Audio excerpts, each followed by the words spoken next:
Alright, Scott. We're heading into the big building. Yeah, anything different in here? We see pictures of a comet. Okay. G, the journey. B1, the approaching. Interesting. Okay. Alright, we're, approaching now, I guess. Are we fighting another Guardian, or another one arrives? Oh no, Scott!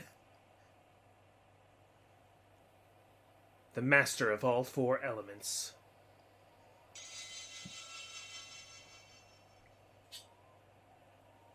Your mastery shall be tested. Okay, cool. Oh man, check out this guy. He's got, I don't even know what to call him. Ginthar. Reminds me of a Chozo. Oh, you know, Emily's always saying they look like bird people. And now I really, really do see it. Yeah, okay, so this is like what the god statues kind of more look like, but we're seeing like a living one now. Sort of like when you see a Chozo start moving after seeing the statues all the time. Okay, welcome back, guys, to CrossCode.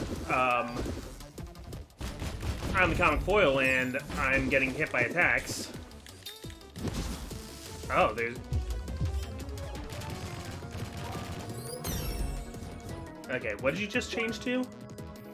There's like a little point where he froze there. There's like a little... like... not just that, but while he was dashing at me... Okay, so I have... I'm damaging him well enough, but how do I break him? How can I break him to do more damage?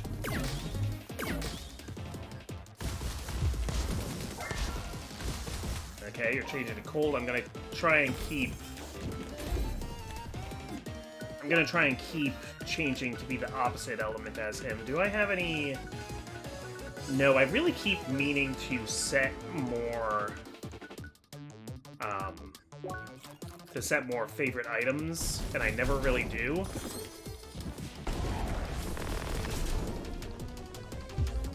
Okay, I'm gonna see if I can hit him with a level 3 here. That's not fair. You're not allowed to change your element while you're getting hit. Oh, maybe he didn't. I don't know if he actually managed to change it beforehand.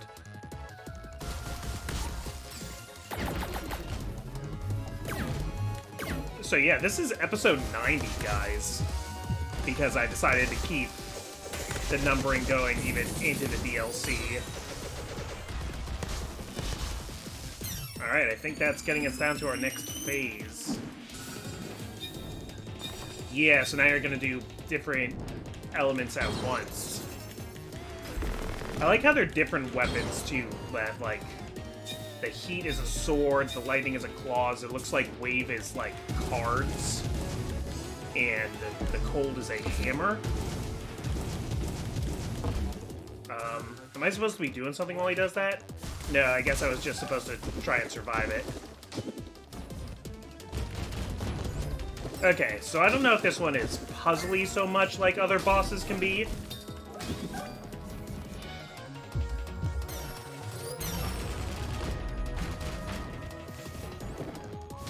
I think this one is going to be more execution-based than, like, figuring out what I have to do.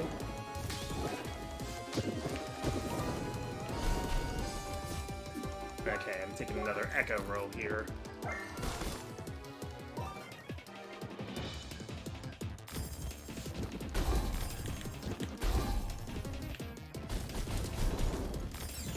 And I guess the big change now is that he can change his elements more often.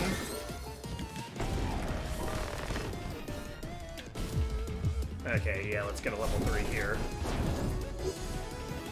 Aw, he got out of it. Okay. So I guess since I'm, like, more on the defensive during these parts, it might be better to try and match his elements. Yeah, I even got a break there, but he kind of just keeps moving.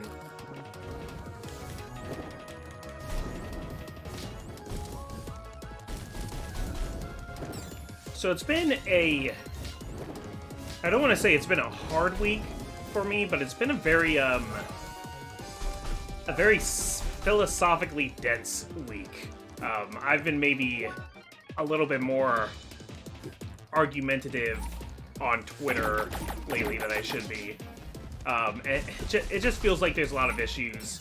Some of them are big world issues that, like, I think everybody should care about. Some are definitely more petty or about the entertainment industry, which, like, is important, but compared to, like, more world issues is less important, I guess. And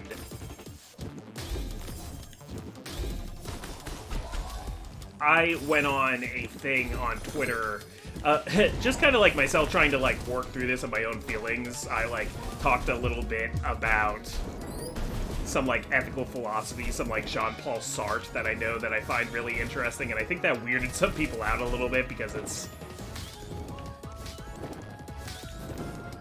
Maybe it would be easier if I talk about, like, kind of the specifics of, like, what's going on and what I'm responding to lately. Is his different elements getting broken? That's what it kind of looks like. Yeah, he has, like, he's stuck with just the cold element now. Yeah, so it's a lot of different things. One thing is a lot has come out about Chugga Conroy. I gotta be honest, I've never followed Chugga Conroy or the Runaway guys. I didn't have anything against them. I was just, despite being a person who makes Let's Plays, I have never watched a ton of Let's Plays. So I guess some bad things came out about him. It doesn't sound like people are really trying to deny the allegations anymore. Yeah, I don't know. Rather than talking about the situation itself, which I don't know about very much, I want to kind of more talk about, like, people's response to it, which is that he has a lot of fans who are having a really hard time about it.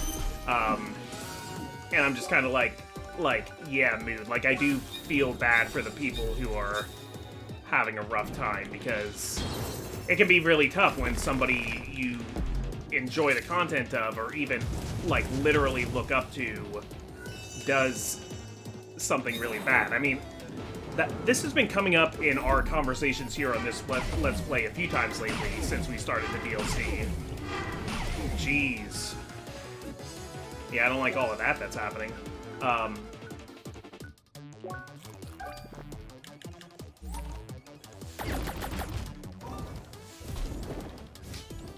Yeah, of how, like, I think now especially we think a lot about, like, ethical consumption of things and, like, how supporting a creator, what its effects is. And because we're more conscientious about that, and I think a lot of people do want to, like, don't want to support things that they think will do bad, that, you know, the knee-jerk reaction a lot of times will be to say, oh, they didn't do anything bad, because when you hear something, you really want to believe it's not true, because you don't want that thing you enjoy taken away from you. And no, people aren't really taking it away from you. You're worried that if you find out it's bad, you're gonna have to take it away from yourself, feel good about yourself. I think that's what's happening with a lot of things. I think it's happening with Chugga Conroy fans. I think it was happening with the Completionist fans. Right now with that game Pow World that came out, like, there's a lot of signs of them, like, copying stuff. That's something that I've been very involved in the discussion of on Twitter right now, for better or for worse. Possibly to a fault. But, like, yeah, there's a lot of discussion over... So like, with Pow World, the question is more like, are they plagiarizing? Are they plagiarizing too much? And I think a lot of people...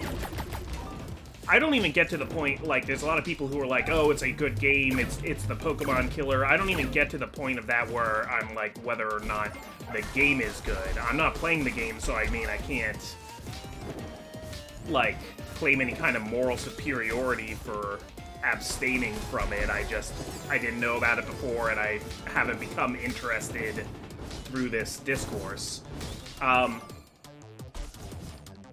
that it's not like I think the entire game is a complete plagiarism of Pokemon. In concept, you know, it's kind of like it's a Pokemon.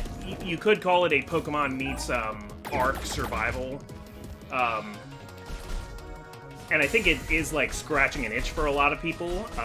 I think it's great for Pokemon to have, you know, healthy competition of other, like, monster collection-type games. And I think, you know, Pokemon meets Ark is enough of an interesting concept for it to, you know, warrant existing. A lot of great indie games are straight up just the concept of one pass game.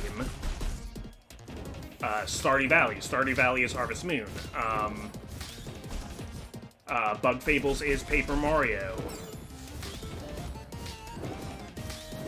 Axiom Verge is Metroid. And, you know, a lot of those games are great.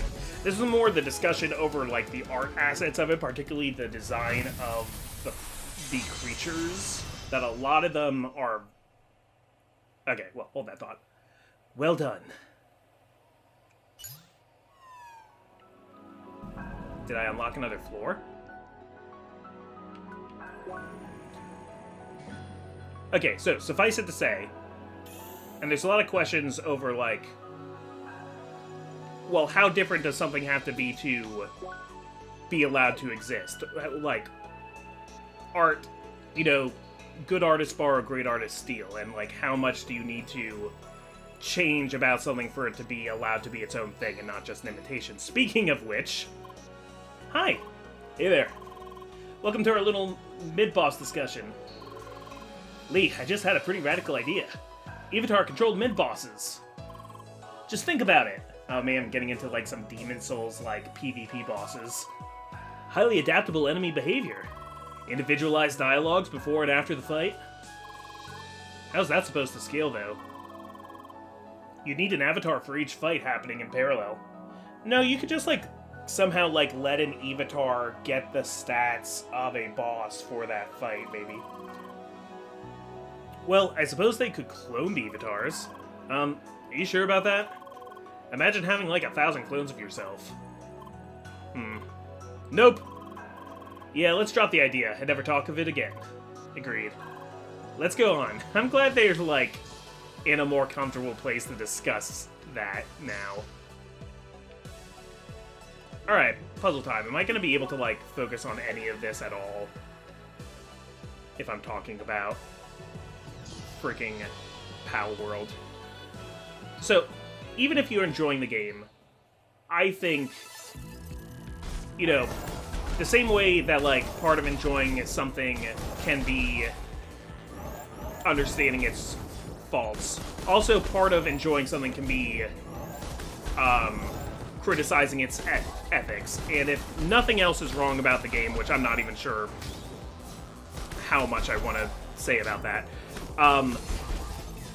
but it would be hypothetically, I think, fair to say that it can be a good game, but it can still be unethical how much it is copying the designs of other characters, mainly Pokemon.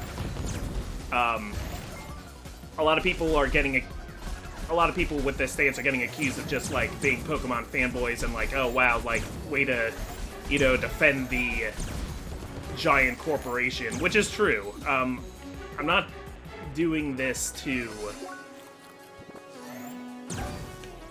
like, the Pokemon Company doesn't need our help. And it really probably won't... This game existing probably won't affect them very much anyway. The way that copyright law works, once they've been made aware of it, they kind of need to act on the copyright law and defend it, otherwise they can be, like, unintentionally giving up their protection of their copyright in the future. Copyright law, the way it works, is kind of stupid.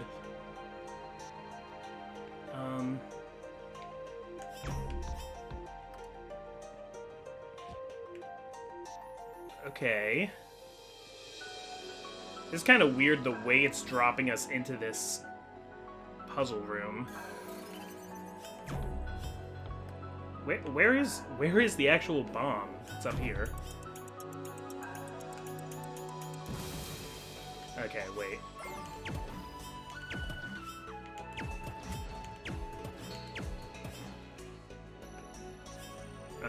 and I need coal to drop it down. Okay, cool. Did a thing.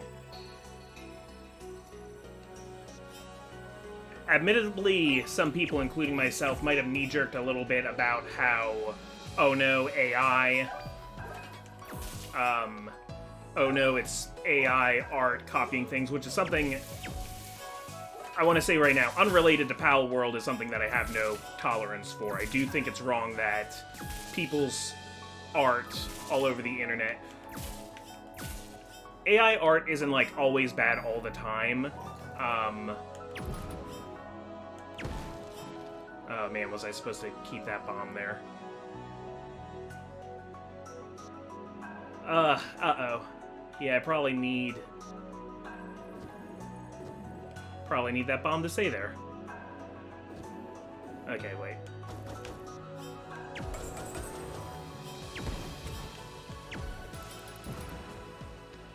So the purpose of me arguing about this isn't to defend Pokemon and to defend Nintendo, because they're a huge corporation and they're not, like, the people that I'm most worried about being affected by things like AI art. Also, a lot of, like, how this was plagiarized probably wasn't done with AI art, just the, darn it, what's the company's name? I should have looked into this more before getting on here, because I'm gonna sound like an idiot. But, the dev for Pal World, the head developer has, like, is very interested in AI. That's... I think that's very hard to deny based on his tweets. No, we cannot prove that he used AI to copy these things. Honestly, I don't even think he did use AI to copy these things. I think he used more... I do think this is in plagiarism just by how blatantly similar some of these creatures look to Pokemon designs. The reason why I'm fighting for this in the first place is just because I don't want this to be set for a precedent of just... There's a lot of stuff right now of how easy it is to just copy someone else's work and make it your own. We knee-jerked a little bit saying, oh no, he's using AI art, this is terrible. That's not necessarily the case, but he is plagiarizing, and plagiarism is bad. And I mean, it seems to me like if left to his own devices, he will use AI to plagiarize things. Oh man, we got like a Sniper Wolf situation here. It's the knockback that really gets you here. Okay, we just gotta time it here.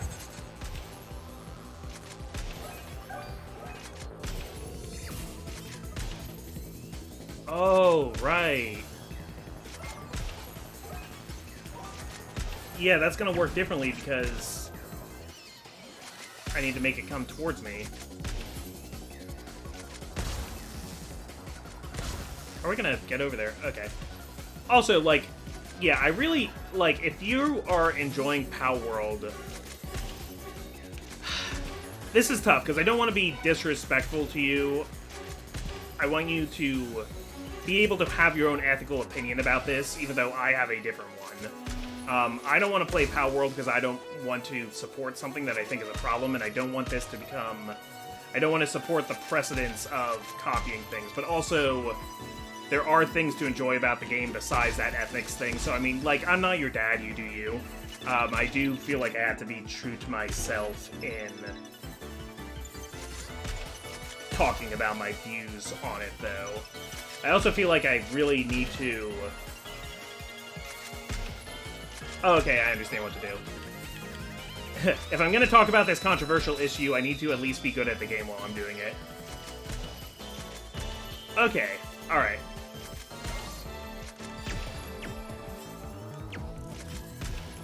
I get it now.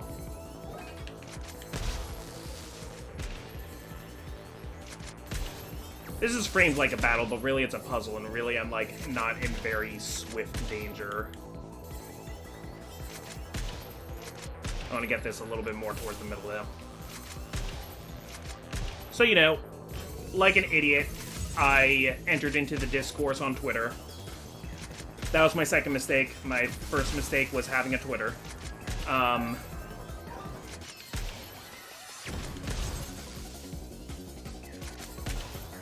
You know, everybody's yelling at everybody, and that's how it is.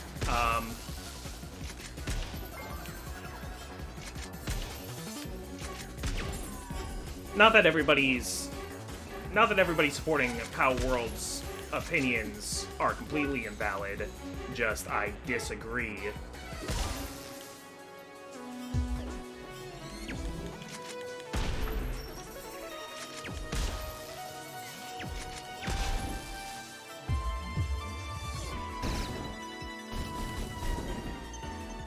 Okay, fighting hummingbirds. You see what I mean, though? Like, I'm a little bit paralyzed by a lot of thoughts in my head right now.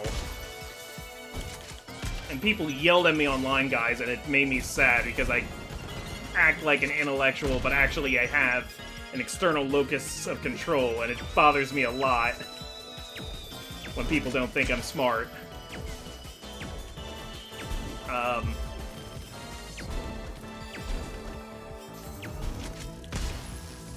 Like, the one thing is, like, oh, well, Pokemon still... So, no, back to the, like, why I think this is worth arguing about isn't to defend Pokemon, but is to defend other people who will be affected if this continues to be a precedent. Because you hear about the things when it's, like, a big popular company that can defend itself, or is just, like, big in the zeitgeist already.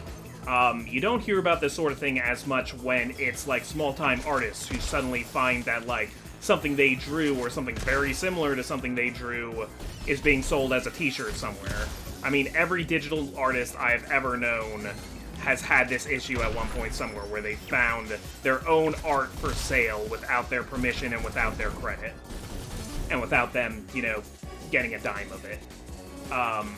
That includes having art used for bigger projects, like, in this case, video games, but like music videos or video essays or whatever have you.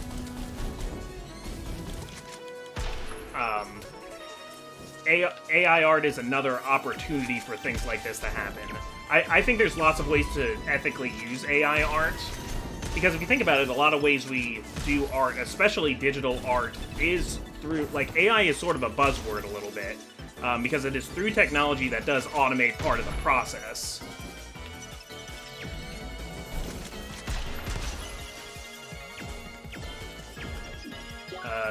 Can we get some tea real quick? Like, I use Photoshop for my thumbnails, and for that all the time when I'm, like, picking what to, like, delete off of a JPEG, you know, and you have your one brush that, like, you know, it tries to predict what part of the picture you want cropped, and, like, in graphic design, you have... If you're, like, using brush tools, you might be using a tool in the software that simulates a brush, and there's a lot of, like, predictive stuff going on. I think of creators like Doug, who, you know, for me, like, writing is a big thing. Like, for video essayists, there's a lot of stolen video content because somebody will plug a bunch of other existing video essays into an AI, and then the AI can generate a video for them, writing a script using as its, like, source other scripts, and maybe just changing the words around, or sometimes not even that. Usually just generating synonyms. It's the ultimate, like, can I borrow your homework? Yeah, just change the words, though, so it looks different.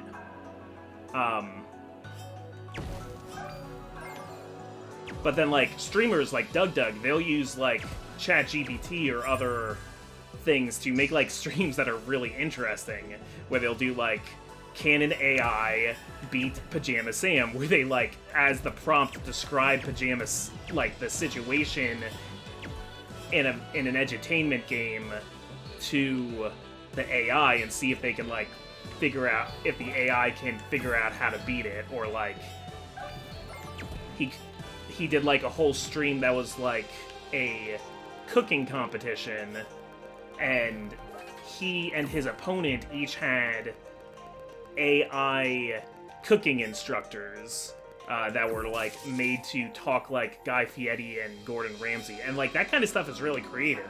Or there's that guy, I'm blanking on what his name is, of course, because I'm not very prepared. But, he makes a lot of videos, like, he makes the, like, Living in Baldur's Gate 3 kind of videos, where it's got a very distinct kind of animation for it. You'd know it if you saw it. So, I mean, technically he is taking a job away from an animator because he could be hiring an animator to actually do this for him. But he's got this funny idea for a bit, and he is saving himself a lot of time and money, and the videos are, like, still good. I think that's... I think that's thoughtful use of the tool. Okay, so let me actually try and do this for a second. I'm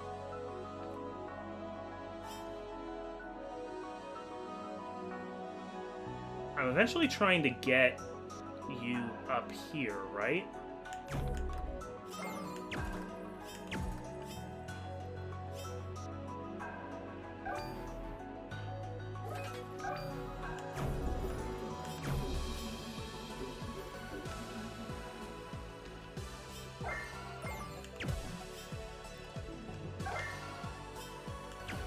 Yeah, admittedly, I'm not sure yet how to solve this puzzle.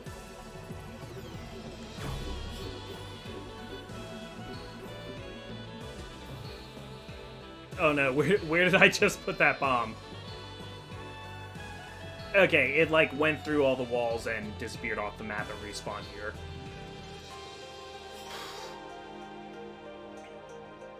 Okay, well... maybe what I need to do then is...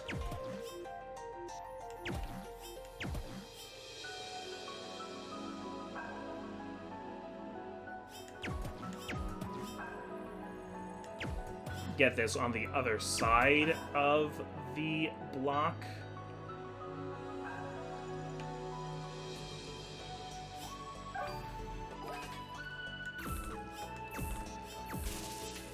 Yeah, can I just like sneak you?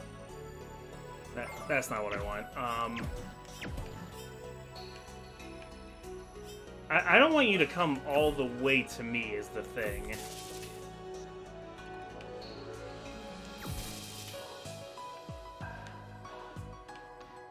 I want to, like, get you into this little nook here.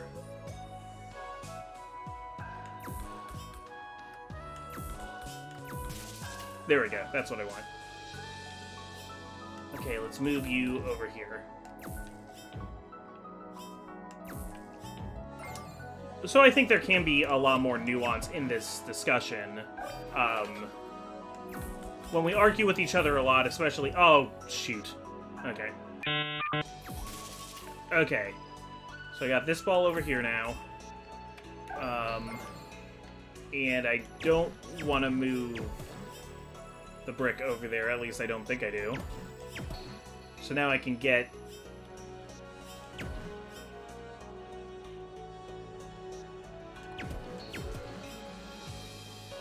so I can knock this over there, but then... what?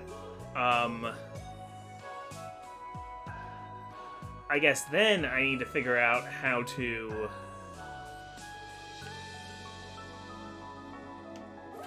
so is this where I turn this into an electric bomb?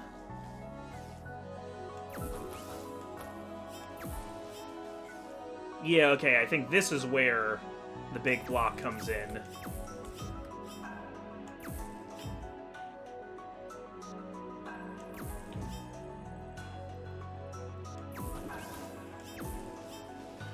Okay, and that, I think, will carry me through the rest of this. Yes! Okay, this... the puzzles in this game are truly next level. Fighting another boss in this room. When we argue online, I think we act like we are fighting against every opinion under the sun at once. And you are to think that, like, everybody who has, like, a specific stance, such as, like, I don't like, I think Power World is plagiarizing, then you assume that everybody who says that has the same talking points and are making the same arguments, and then you start making, like, accusing them, fighting against arguments that they're not actually making. I've heard this called monolithing before, but basically it's treating everybody of an opinion like they are, or treating somebody representing one side like they are a monolith for everybody on that side. Like, the fact is they're actually not, they're not representing an entire group of people, they are representing themselves and their own opinion. When I talk, I really try to make it clear that I am just saying what I think.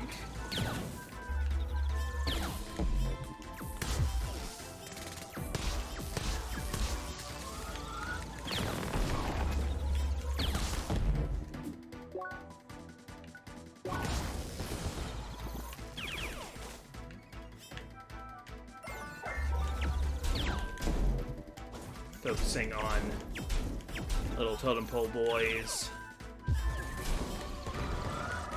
It's a lot easier now that there's only 3 of them. I mean, now that there's only 2 of them. Oh my gosh. See, I'm focusing way more on, like, the thing that I am talking about. Yeah, I'm sorry if this is, like, a really bad episode, or if this is a really uncomfortable episode for people who... whatever. But, you know, this is reminding me a lot... oh, shoot, I shouldn't have done that. But this is reminding me a lot of, like, the Hogwarts Legacy thing. I'm not even... I don't even think I want to call for a boycott of...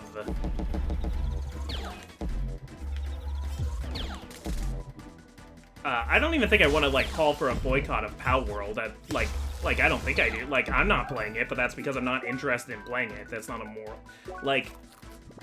I just think something that they're doing isn't very good, and I do participate in some things where I think, like, parts of it are unethical, and you have to just, you know, we're all trying to do our best to navigate this confusing world, and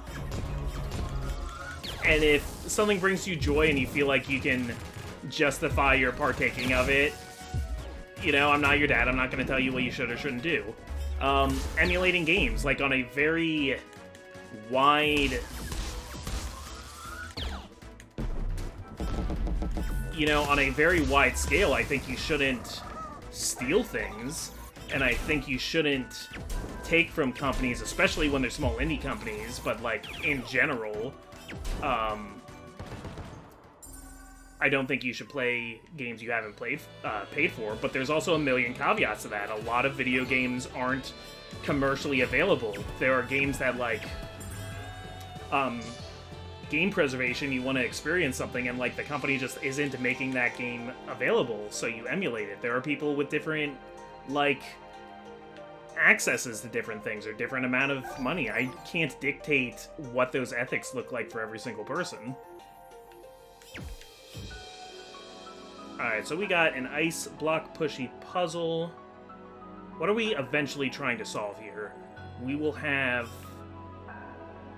an electric thing, and it will move...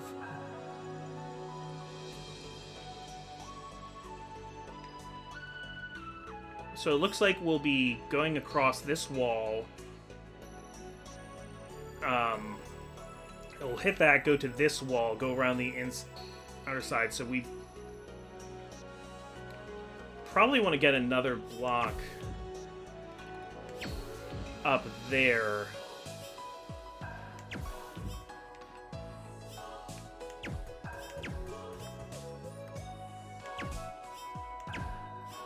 Oh man, I want to move this block now, and I'm not sure how to.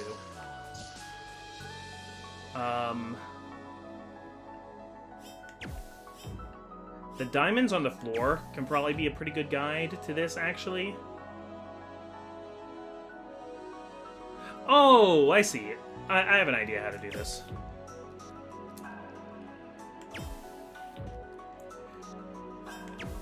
But that said, please don't take my argument of, like, understanding other people's ethics to, like, shut down anybody who has a moral obligation to anything. Because, like, I still think you probably shouldn't have financially supported Hogwarts Legacy. And I still think you shouldn't, like, financially support Chick-fil-A.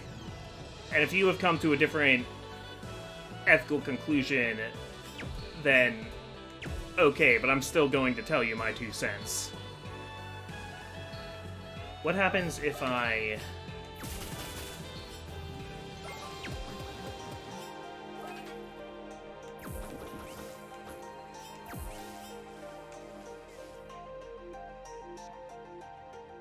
Okay, so I do need the block over that to stop it from... Or do I want it to stop there? Is that what I want? Do I want it to stop there?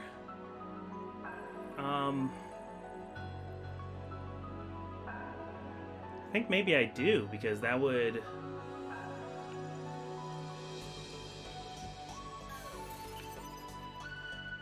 Yeah, this puzzle is particularly nebulous to me.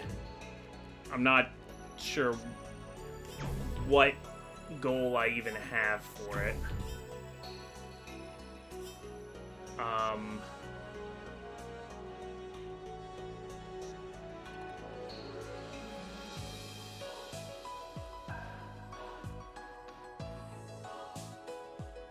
Oh, you know what? It's open a little bit right there, so...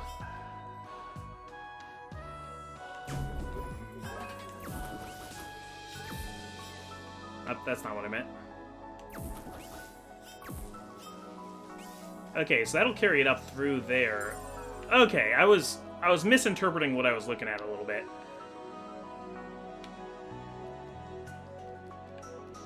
So the reason why at the very beginning I said that I felt like it was a philosophically heavy week is because I've been having a lot of these discussions and they've been tiring me out. And sometimes I feel like I could put a lot of thought and nuance into something and then just get a bunch of responses that are just like, no, you're wrong. Which, you know, is a tactic. People are allowed to say that.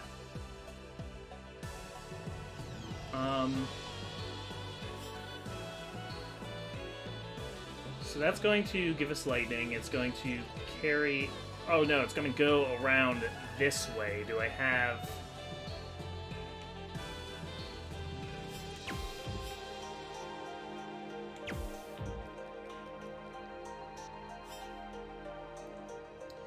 Alright, so this is a little bit more difficult now. I don't, how am I going to get Ice Block to this exact place that I want it?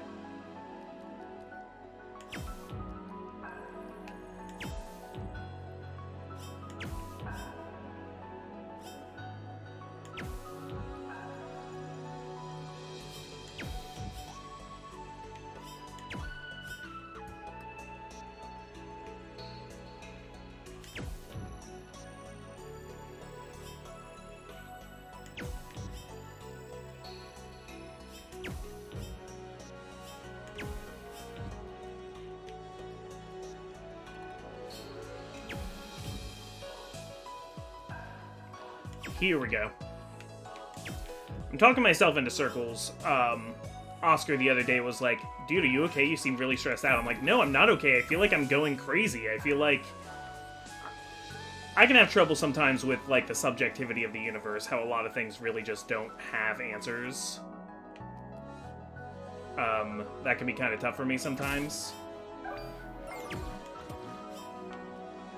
But, like, I'm working on it, and I'm working on understanding that. It's something I understand. It could just drive me kind of crazy sometimes. How, like, I can think something sounds so obvious, and then other people can just be like, no. The fact that they're really...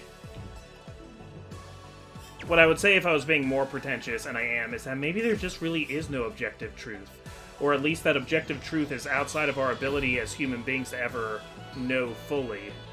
That's what I would say if I was pretentious. Good thing I'm not pretentious. But I think that's how I came off with my one. So I was talking about some Jean-Paul Sartre, Immanuel Kant, kind of stuff over, you know, how I kind of make it easier for me to understand when people like Chugga Conroy or Gerard, like, do terrible things. Hold on, let me solve this real fast.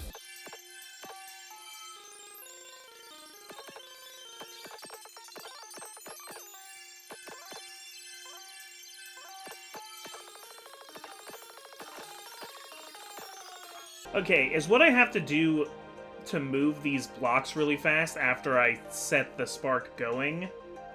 Because I can't conceive of a way for these blocks to both be where they need to be at the same time. I think you need the blocks to move the blocks. So what I should do then is try and get these as close as I can to where I can easily set this.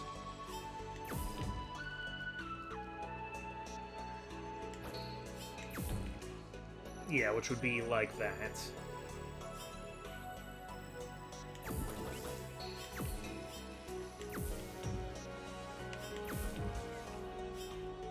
Oh, right, but I need to actually let it...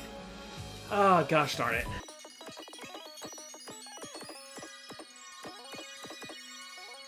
If there was ever a day that I wasn't psychologically equipped to do these puzzles...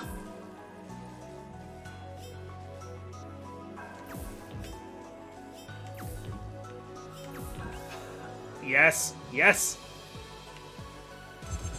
Yes, I'm so smart. I should never have doubted myself about anything. I'm so smart.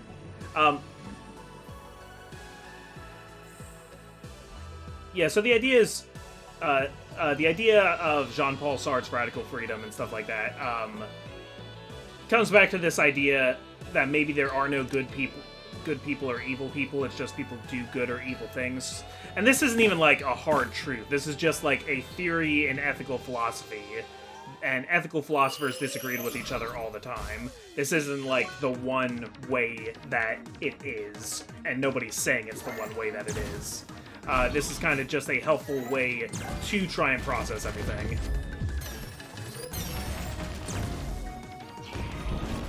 Yeah, I'm gonna try and get rid of these ads first.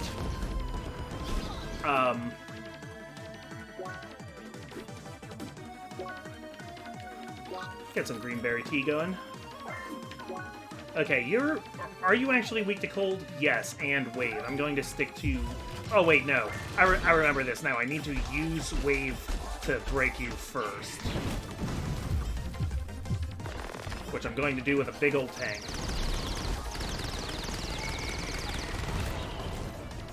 Okay, and then I can do some real damage with my wave element.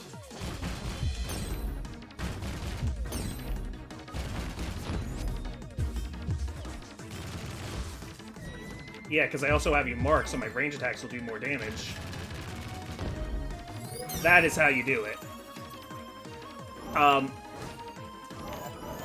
But yeah, it could be helpful to think that there are no good... People aren't good or evil. People do good things and people do bad things. And we are responsible for all of our actions, because who else is going to be responsible for them? There is, like, a great counter-argument to this, actually, that I might present later, but for now, just go along with me. That, like, if you're like, oh man, I really liked Chugga Conroy, I thought he was such a good guy, but he did these terrible things. Was I wrong? Am I a bad person for liking him? Was I stupid? Like, he might have done really good things too, and those are the things you liked about him. It's just people are more complicated than that. If you prefer, you can say, oh, maybe he's a good guy who just did this bad thing, but then that, like, I don't know, at least this kind of, like, can you really say with certainty that he was a good guy? Or, like, does doing this thing make him not a good guy no matter what? That gets into, I think, much tougher ethical questions than saying, oh, well, he did some good things and he did this thing that's really bad. Oh.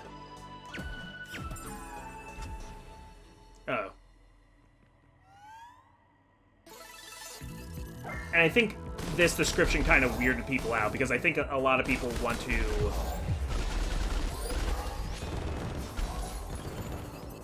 You know, I'm not going to try and explain it away as, like, why people... Like, I'm just going to let people have that opinion, because it is also a valid opinion.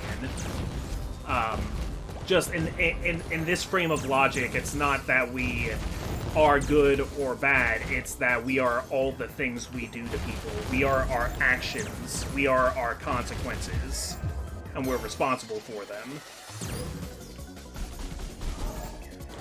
Because I think if one person can truly be overall good or bad, I don't think that's within our power to know as humans. I don't think we have the perspective to determine that while we're here on this earth.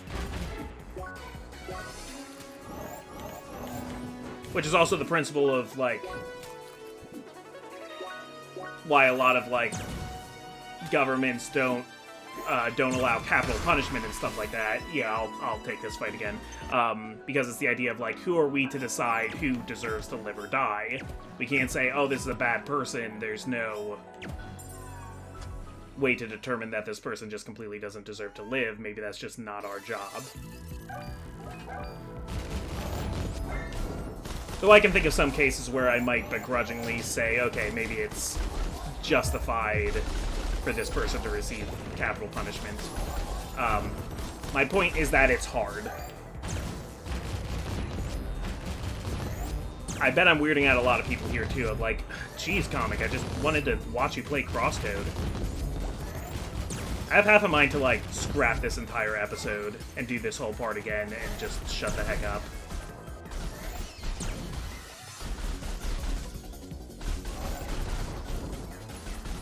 Because it might, if you don't really hear the argument out, you might hear it and think what I'm saying is like, oh, nobody's good or bad, so it, like, doesn't really matter, just, like, do whatever you want, support whatever you want. No, it's kind of the opposite of that. It's that, you know, it's even a little bit hopeful because it means that even if you did some bad things, it's never too late to start doing good things. What you've done before, if you're making a concentrated effort to be good or to do good, you can start at any time.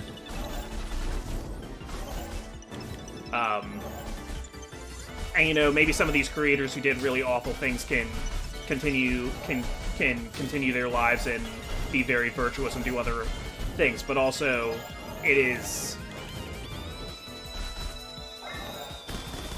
justified for any followers to say, I don't want to watch that person anymore after they did this. They are capable of something truly awful, and I don't want to support that. I'm afraid. Yeah. Or just, like, it leaves a bad taste in my mouth. I can't read Harry Potter anymore or watch Harry Potter movies without... Like, I love that franchise, but, like, personally, don't tell me, like, separate the art from the artist, because I have a lot of opinions about that, too. But personally, I can't enjoy myself watching a Harry Potter movie anymore, because I just think of all the transphobia that author helps perpetuate. I promise I won't continue on this tirade next time, and this is probably a good time to actually end this episode. So, no more rants. Even if you skip this episode, maybe you'll mostly have just watched me skip puzzles. Well, you'll miss me fighting that mini-boss, though. Hey, I'm the Comic Foil. Thank you. I feel better. Maybe you feel worse. I feel better. I will catch you guys next time, and I'll be a lot less philosophical.